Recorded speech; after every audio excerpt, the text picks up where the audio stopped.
Mesdames, Messieurs, bonjour à vous et bienvenue dans Avec vous au quotidien où on s'intéresse ce mois-ci à votre logement. Et oui, comment l'adapter pour répondre aux nouvelles réglementations environnementales essentiellement, vous l'aurez compris. Alors dans un contexte de crise du logement, comment améliorer, rénover sa maison ou son appartement, le rendre moins gourmand en énergie? Quels sont aussi les leviers activés par les professionnels du bâtiment pour rendre le parc immobilier plus résilient? Eh bien ça tombe bien car nous avons avec nous sur ce plateau Stéphane Le Teuf. Bonjour. Oui, bonjour. Vous êtes président de la Fédération bretonne du bâtiment et en face de vous nous avons Nicolas Bosquet. Bonjour. Bonjour. Notaire, vous dans les Côtes-d'Armor, Nicolas. Je vais d'abord d'ailleurs me tourner vers vous parce qu'on parle de nouvelles réglementations qui sont finalement pas si nouvelles que ça parce que ça date de la loi climat et résilience de 2021, une loi qui a donc pour ambition d'accélérer la transition écologique dans beaucoup de domaines, dont le logement. Et justement, en la matière, que prévoit cette loi, Nicolas Bosquet? Le point central, c'est le diagnostic de performance énergétique et les nouvelles contraintes finalement qui s'imposent à ce diagnostic qu'on connaissait depuis quelques années déjà. Donc ce diagnostic, on le connaît aussi quand on va acheter un appareil d'électroménager. On a un classement de la performance énergétique d'un côté, et puis de l'autre côté, un classement de la pollution, d'émissions de gaz à effet de serre. Donc c'est les fameux classements A, B, C, D, Absolument. E, F. Et cette loi a introduit la notion de ce qu'on appelle les passoires énergétiques. Voilà. Et c'est là-dessus que les leviers doivent se jouer. Absolument. Donc depuis l'entrée en vigueur de cette loi, ce diagnostic de performance énergétique a un caractère contraignant dans certaines situations, principalement en matière de location. Et c'est vrai qu'il est fourni aujourd'hui à l'occasion de chaque signature de contrat de vente, chaque signature de contrat de location. Il est aussi prévu la mise en place d'audits énergétiques donc qui évaluent la quantité et le coût de travaux à réaliser pour améliorer la performance énergétique d'un logement. Et il est même prévu des audits énergétiques au niveau des copropriétés, dans un premier temps pour les copropriétés avec un nombre de lots important, de manière à ce que, y compris dans ces grands ensembles, la notion de performance énergétique soit prise en compte à l'achat et dans la vie courante de ces logements. Avec des interdictions qui vont intervenir à des échéances plus ou moins proches ou éloignées, de mettre en location les logements les plus mal notés. Exactement, en fait. Oui. Donc les logements classés en G, puis en F, et bientôt en E, enfin d'ici quelques années, effectivement, ne pourront plus être mis en location, de façon à inciter les bailleurs à réaliser des travaux pour améliorer la performance énergétique. Mais je vous rassure, si je suis propriétaire d'une passoire énergétique et que j'y vis, j'ai toujours le droit d'y habiter sans y faire de travaux. C'est bien de le préciser. Cette loi climat-résilience prévoit aussi que l'État, finalement, aide les propriétaires à faire des travaux à travers un dispositif qu'on évoque souvent ici dans cette émission, c'est MaPrimeRénov'. Voilà, MaPrimeRénov'. Donc à partir du moment où le logement est utilisé à titre de résidence principale, que ce soit pour un propriétaire occupant ou pour un locataire, un certain nombre d'aides sont mises en place, avec des critères assez compliqués, c'est un peu fluctuant, on aimerait bien que ce soit un peu plus stable et compréhensible. On va y revenir. Voilà, on va y revenir. Mais c'est vrai qu'il y a la possibilité d'avoir des aides. On peut aussi dire que si on fait des travaux d'amélioration de performance énergétique dans un bien qui est loué, comme tous les travaux de seconde œuvre, on peut les passer en charge dans le cadre de sa déclaration de revenus. Je me tourne vers vous, Stéphane Le Teuf. Déjà, beaucoup de choses dans cette entrée en matière. On sait que, finalement, l'ambition de cette loi, elle est plutôt louable. Rénover, construire en étant plus vertueux vis-à-vis de l'environnement, c'est un vrai défi. Donc, pour les entreprises du bâtiment, surtout qu'on sait que le secteur est quand même générateur de gaz à effet de serre, 23% du total annuel des Français. Et puis, ça représente 43% de la consommation énergétique également annuelle des Français, ce secteur du bâtiment. Aujourd'hui, si on parle rénovation, à quel rythme on rénove dans notre région et qu'est-ce qu'on rénove finalement? Alors, la rénovation sur l'ensemble du chiffre d'affaires qu'on traite en Bretagne sur les 8 milliards de travaux, hors travaux les TP, travaux publics, eh bien, on a plus en rénovation. Pas pour ça que c'est de la rénovation énergétique, mais la rénovation dépasse le neuf et ça s'accélère donc depuis de quelques années déjà.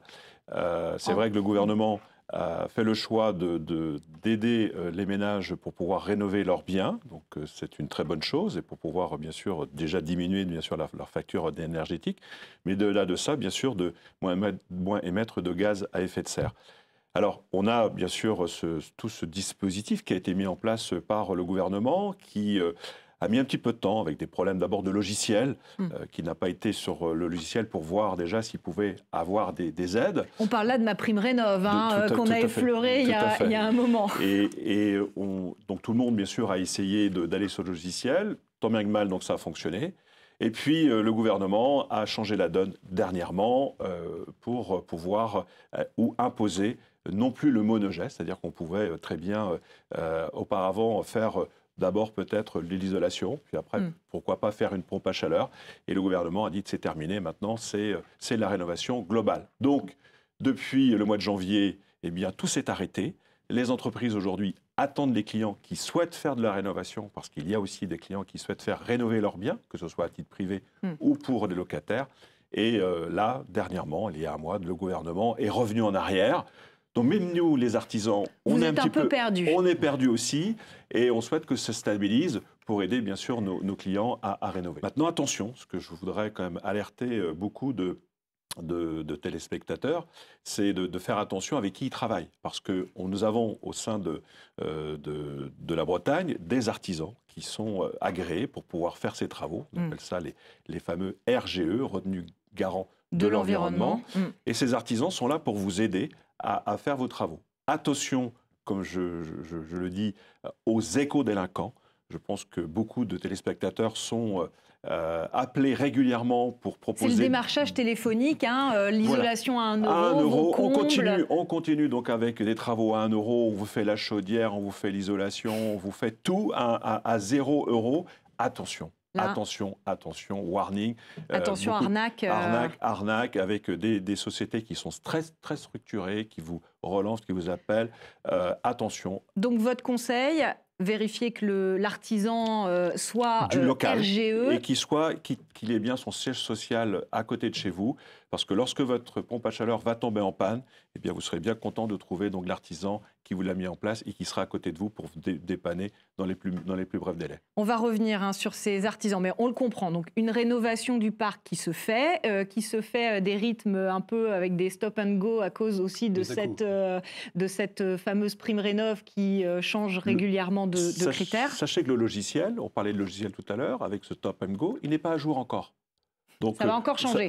On attend que le logiciel, ce fameux logiciel, soit à jour, qui devrait fin mai être en fonction. Donc on peut de toute façon aller quand même sur le site, rentrer ces critères, voir à quoi on est potentiellement éligible. Un chiffre, alors français, mais vous allez me dire ce qu'il en est peut-être pour la Bretagne. On dit que 80% des logements qui seront habités en France en 2050 existent déjà. On a beaucoup parlé de rénovation, c'est-à-dire que le neuf aussi, c'est compliqué aujourd'hui de construire du neuf avec les nouvelles normes que nous impose cette loi climat et résilience. Alors déjà un chiffre par rapport à l'actualité, nous construisons à peu près 25 000 logements en Bretagne par an. Nous avons perdu en 2023 un département comme le Morbihan, 5 000 logements. Nous avons perdu donc l'année dernière. Donc on a une crise du logement. Donc là c'est le logement neuf et on est parti donc pour avoir en 2024 encore donc des problématiques pour nos clients par rapport donc à l'emprunt où on a donc des taux qui sont très forts. Et c'est vrai que cette notion d'avoir à nouveau un cycle de 25 000 logements, on aura beaucoup de mal à loger donc nos Bretons.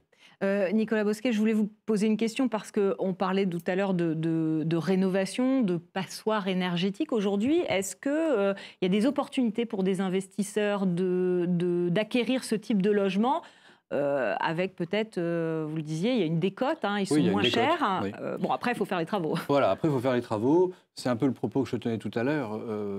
Le sujet va être... la difficulté va être souvent la copropriété. Parce que c'est vrai qu'en copropriété, s'il faut isoler un logement par l'extérieur, ce n'est pas un copropriétaire qui va en décider.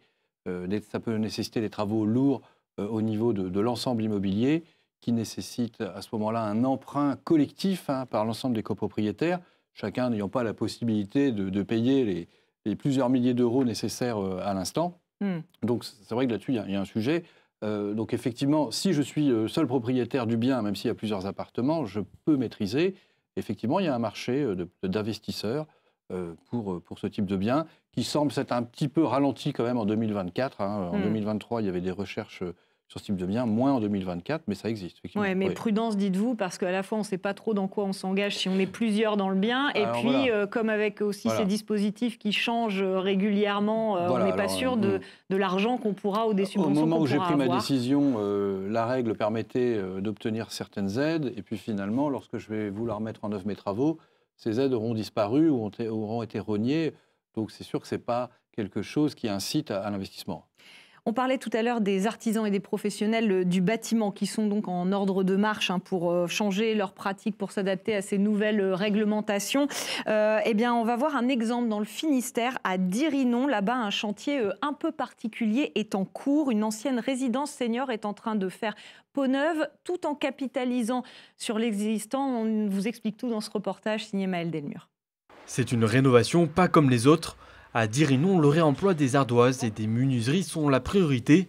Une réutilisation pour réduire les déchets des travaux. L'objectif est effectivement de minimiser les déchets sur tout type de chantier.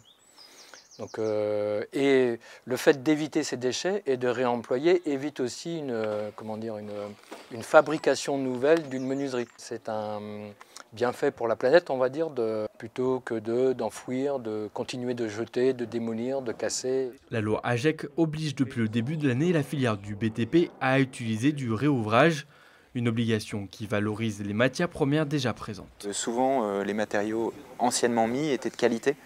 Et maintenant, c'est un peu plus difficile de trouver des matériaux de qualité ou alors à des prix très importants. Donc voilà, c'est un engagement moins pollué et conserver un peu d'histoire du bâtiment. Anciennement une résidence pour personnes âgées, le bâtiment deviendra un tiers-lieu et la mairie du bourg. L'occasion de montrer l'exemple pour la municipalité. La démarche, à la base, elle est un petit peu militante aussi. Nous, on est une collectivité publique, on a devoir aussi de montrer un petit peu l'exemple. Et d'ailleurs, les particuliers ne sont pas attendus pour réutiliser leurs matériaux sur leur propre chantier, mais il n'y a pas de raison que les collectivités ne le fassent pas. Le secteur du bâtiment rejette 46 millions de tonnes de déchets par an, dont seulement 1% étaient recyclés en 2021. Le réemploi des matériaux pourrait être une solution pour rendre le secteur plus vertueux. Voilà, donc pour ce reportage tourné dans le Finistère, le réemploi aujourd'hui, ou l'upcycling, je ne sais pas quel terme vous préférez, Stéphane Le Teuf, aujourd'hui, c'est encore marginal dans le bâtiment. Qu'est-ce qu'il faudrait pour que ça prenne un peu plus d'ampleur ?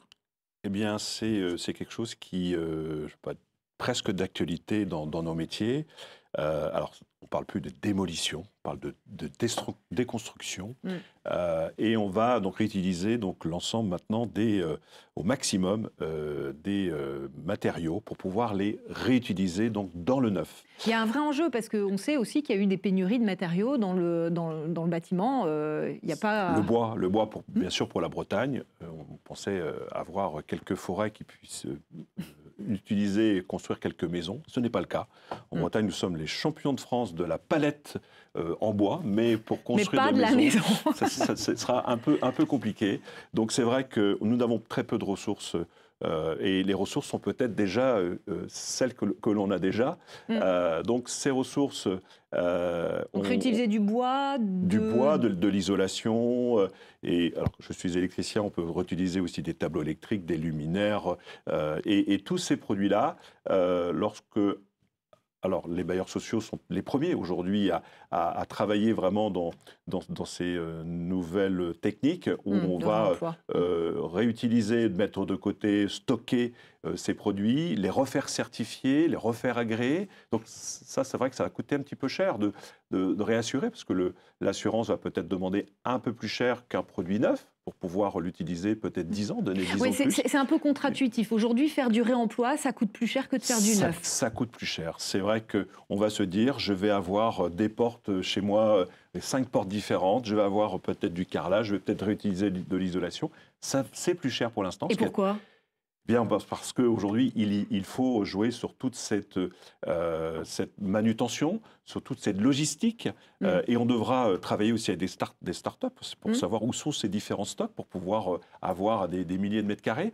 Mais on a, à ce jour, la région Bretagne, vis-à-vis des bailleurs sociaux, et je les mets en avant, vont imposer, dans leur cahier des charges, au niveau des appels d'offres, un certain nombre de réemplois. Et on pourra se dire que, eh bien, une offre qui sera bas carbone, qui sera considérée bas carbone, va l'emporter par rapport à une offre peut-être toute neuve, mais qui sera peut-être plus chère, mais elle aura bien sûr un coût bas carbone moins que celle de confrères. Ce n'est pas de la fiction, c'est quelque chose qui va se mettre en place.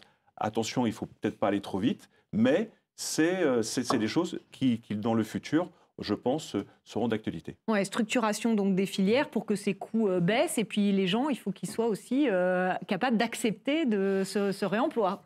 C'est le frein. Question d'éducation. Toute la technique assurantielle est là. Maintenant, le client va-t-il accepter? Ce sera le futur qui nous le dira. C'est la démarche RSE qui se développe. Aujourd'hui, on vous demande le bilan carbone de votre entreprise pour répondre à un appel d'offres. Donc ça fait faire partie de ce qui sera pris en compte dans le choix. Et dans la même définition, on va aussi travailler, c'est avec la région Bretagne encore, sur le projet Reloc. Reloc aussi, c'est aussi pourquoi travailler avec peut-être tous les produits qui sont à disposition. Donc relocalisation finalement. On va parler du granit. Reloc. Le granit, il faut savoir qu'il ne vient peut-être pas de Bretagne, il vient peut-être de très très loin. Et donc c'est là qu'on doit aussi faire une architecture et sourcer tous nos produits. Sourcer au plus proche les produits, utiliser les ressources dont on dispose. Messieurs, le temps file dans cette émission. Tout de suite, avant de passer à notre dernière partie, on va accueillir Vincent Lemay pour sa chronique Actu de ce mois d'avril. Bonjour Vincent Lemay. Bonjour. Alors c'est une petite musique qui revient tous les ans et qu'on n'aime pas trop, mais c'est le début de la saison de la déclaration des impôts sur le revenu. Alors la déclaration d'impôts est obligatoire en ligne désormais, ça fait déjà quelques années. Donc il va falloir déclarer les impôts 2024 sur les revenus 2023, c'est ouvert depuis le 11 avril. La France est découpée en 3 groupes. Alors en ce qui nous concerne, pour les Côtes-d'Armor, le Finistère, l'Ille-et-Vilaine, la Loire-Atlantique, la date limite, ce sera le 23 mai à minuit, 23h59 exactement. Et pour le Morbihan, ce sera le 30 mai. Merci beaucoup Vincent. On parle de loyer à présent avec un petit changement depuis le 31 mars. Alors, depuis le 31 mars, le plafonnement de la hausse des loyers en vigueur depuis à peu près 2 ans est fini. Jusqu'alors, le propriétaire ne pouvait augmenter au-delà de 3,5% par an. Donc c'est la fin de ce bouclier. Ça ne veut pas dire que vous allez pouvoir, en tant que bailleur, exploser ce pourcentage de hausse, mais vous serez lié à un indice qui est un indice qui est publié par l'INSEE. Je vous donne l'indice, c'est l'indice de référence des loyers, de l'évolution des prix à la consommation hors tabac et hors loyer. Un petit mot du contrôle technique obligatoire, non pas pour les voitures, mais pour les 2 roues. Alors les 2 roues, que ce soit une moto, un scooter ou un cyclomoteur, désormais vous serez obligé de faire un contrôle technique tous les 3 ans. C'est depuis le 15 avril 2024. Si vous ne le faites pas, eh bien vous aurez une amende de 135 €. La date limite, alors ça dépend de l'année d'immatriculation du véhicule. Pour les modèles avant 2017, il faudra le faire avant le 31 décembre 2024. Pour les véhicules entre 2017 et 2019, ce sera en 2025, fin 2025. Et pour les plus récents, ce sera le 31 décembre 2026. Voilà, et on sait que c'est une mesure qui défraie un peu l'actualité ces dernières semaines. Un dernier point sur une annonce que nous avions fait le mois dernier qui a beaucoup plu à nos invités, c'est enfin la fin de la vignette verte. Alors évidemment, vous devez rester assuré sur votre véhicule. En revanche, vous n'aurez plus l'obligation d'aller afficher la vignette sur votre véhicule, alors que ce soit effectivement sur une voiture ou également un 2 roues. Donc vous aurez un fichier désormais qui sera accessible par l'ensemble de la police. Donc, quand vous serez contrôlé, il suffira de rentrer l'immatriculation pour vérifier que vous êtes bien assuré ou pas. Voilà la bonne nouvelle. Merci beaucoup Vincent Lemay. Vous restez avec nous. Nous avons quelques questions téléspectateurs avant de passer donc à la conclusion de cette émission. Première question, le critère de performance énergétique dont on a parlé tout à l'heure, A, B, C, D, E, F, G, s'applique-t-il aux locations en cours? Lorsqu'un seuil de performance énergétique va rentrer en vigueur, à quel baux s'applique-t-il peut-être, Nicolas Bosquet? Il va s'appliquer à la relocation du bien, il ne va pas s'appliquer directement aux locations en cours. Néanmoins, si on souhaite conserver son locataire, je pense qu'il vaut mieux en prendre soin. Ça fait partie de la décence du logement. Bien sûr. Pourquoi pas envisager des travaux s'il y a vraiment un problème de performance énergétique. Peut-on obliger une copropriété à réaliser des travaux collectifs? Stéphane Le Teuf, un petit mot là-dessus? C'est très compliqué lorsque on veut choisir on doit remplacer une chaudière globale au bois, par exemple, eh bien, c'est vrai qu'il faut l'accord de tout le monde. Donc, ce sera compliqué de le faire, avec des coûts qui sont pas neutres. Donc, ça demande bien sûr du temps pour qu'on puisse accepter, et puis bien choisir aussi le bon artisan. Et on l'avait dit, il y a aussi une MaPrimeRénov' pour les copropriétés. Le vote en Assemblée générale et la question du financement derrière, effectivement, qui se posera. J'ai une dernière question, peut-être à vous deux, messieurs, Vincent Lemay et Nicolas Bosquet. Faut-il investir dans le neuf ou dans l'ancien? C'est quoi votre conseil de notaire là-dessus? Les deux, voyons, les deux. Non, tout dépend de ce que vous recherchez. Si vous recherchez une rentabilité ou si vous voulez investir pour l'avenir, c'est sûr que si vous achetez dans le neuf, vous aurez des étiquettes énergétiques qui sont aux normes actuelles. Donc, on a eu la réglementation thermique 2012, la RT 2012, la RE 2020. Donc effectivement, votre logement sera plus à même d'aller passer les années et puis d'être conforme aux réglementations actuelles. On a beaucoup parlé sur cette émission de la loi ZAN, de la loi climat. Donc forcément, ce sera plus intéressant sur le long terme. En revanche, si vous voulez peut-être une rentabilité immédiate, plus rapide, peut-être que l'ancien sera plus approprié. Et puis à noter qu'en Bretagne, il y a beaucoup d'anciens. Moi, je rajouterais peut-être au-delà de rentabilité, c'est d'abord peut-être avoir un toit. Peut-être tout simplement. Et il y a des nouveaux modèles qui se mettent en place, comme le bail réel et solidaire, le BRS. Et ce sont des programmes immobiliers qui on désolidarise en fait le bâti du foncier. Exactement. Pour permettre à des ménages plus modestes d'acquérir. Le futur propriétaire n'est plus propriétaire de son terrain. Il est seulement propriétaire de son bâti, avec quelques réglementations au niveau de son statut fiscal. Mais voilà, ça c'est un outil qui permet d'investir pour pouvoir avoir un toit.